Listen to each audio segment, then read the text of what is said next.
ఓం నమః శివాయ. ఓం నమో నారాయణాయ. కర్మ నివారణ నరదృష్టి నివారణ కాల భైరవాయై నమో నమః. ఓం దిగంబరాయ విద్మహే అశ్వవాహనాయ ధీమహి తన్నో కాల భైరవ ప్రచోదయాతు. హరి ఓం. మా ఛానల్కి స్వాగతం. చూస్తున్న వీక్షకులకు ప్రేక్షకులకు ప్రియ కాల భైరవ భగవద్బంధులకి స్వాగతం పలుకుతూ మమ్మల్ని ఎంతగానో ఆదరిస్తూ ఉండబడినటువంటి ప్రియ సోదర సోదరీమణులకు సనాతన ధర్మ సంరక్షకులకు జ్యోతిష్య అభిమానులకు అందరికీ కూడా నూతన ఆంగ్ల సంవత్సర శుభాకాంక్షలు. 1/1/2026 నుండి 15/1/2026 వరకు పుట్టినటువంటి వారందరికీ కూడా ముందస్తుగా జన్మదిన శుభాకాంక్షలు. అలాగనే వీక్షక ప్రేక్షకులకు అందరికీ కూడా మకర సంక్రాంతి, భోగి, కనుమ పండగ శుభాకాంక్షలు. ద్వాదశ రాశుల్లోనే గ్రహ గమనాల్ని ఒకసారి వీక్షింపచేద్దాం.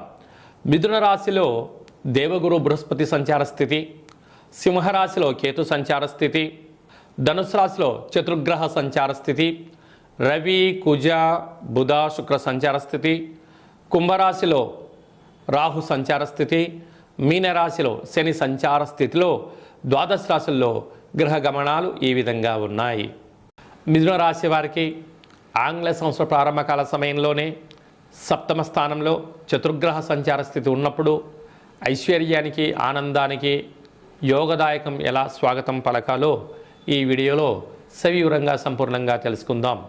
మిథున రాశిలో ఏ ఏ నక్షత్రాలు వస్తాయనగా మృగశిర నక్షత్రంలోని 3వ పాదం, 4వ పాదం, ఆరుద్ర నక్షత్రంలోని 4 పాదాలు, పునర్వసు నక్షత్రంలోని 1, 2, 3 పాదములు కలిపితే మిథున రాశి. రాశాధిపతి బుధ భగవానుడు.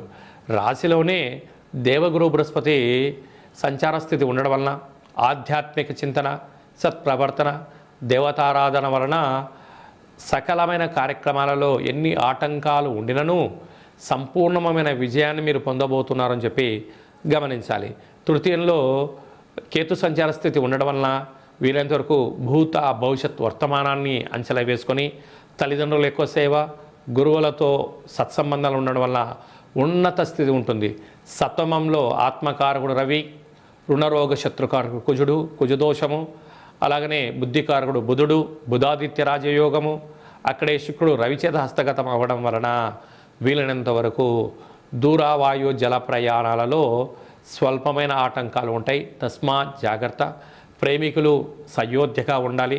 భార్యాభర్తల మధ్య అన్యోన్యత చాలా అవసరం. కొత్తగా పనులు ప్రారంభించాలి అనుకున్న వారికి బ్యాంకు లావాదేవీలు, పెట్టుబడులు, ఆకర్షణీయ జీవితాన్ని పొందబోతున్నారు. అదే కాకుండా భాగ్యంలో రవి, రాజ్యంలో శని భగవాన్ ఉండడం వలన వృత్తులలో, ఉద్యోగాలలో, వ్యాపారాలలో ఉన్నతమైనటువంటి ప్రేక్షకాదరణ పొంది సభల యందు, సమావేశాల యందు పాల్గొనడం, విందులని, వినోదాలని, సభలలో మీకు రాజసన్మానం కూడా కలగబోతుందని చెప్పి గమనించాలి. అదే కాకుండా మార్కెటింగ్ రంగంలో ఉండబడిన వారు, సాఫ్ట్వేర్ రంగంలో ఉండబడిన వారు, గృహ భవన నిర్మాణ కార్యక్రమం చేసేటువంటి కార్మికులు, వ్యవసాయ సోదరీమణులు, మార్కెటింగ్ రంగంలో ఉండబడినారు, స్వయం వృత్తులు, సేవా రంగాల వారందరికీ కూడా చాలా మంచి కాలం ఉంది. కనుక చాలా కాలంగా మీరు ఎదురు చూస్తున్నారు. ఇది సువర్ణపు అధ్యాయంగా భావించండి. తప్పక పూర్ణిమ తిథి యందున, అష్టమి తిథి యందున మీరు శ్రీ రమా సహిత సత్యనారాయణ స్వామి వ్రత పూజ కార్యక్రమం పాల్గొనడం, వెంకటేశ్వర స్వామి యొక్క దర్శనం మీకు అదృష్టం కలిగిస్తుందని చెప్పి గమనించగలగాలి.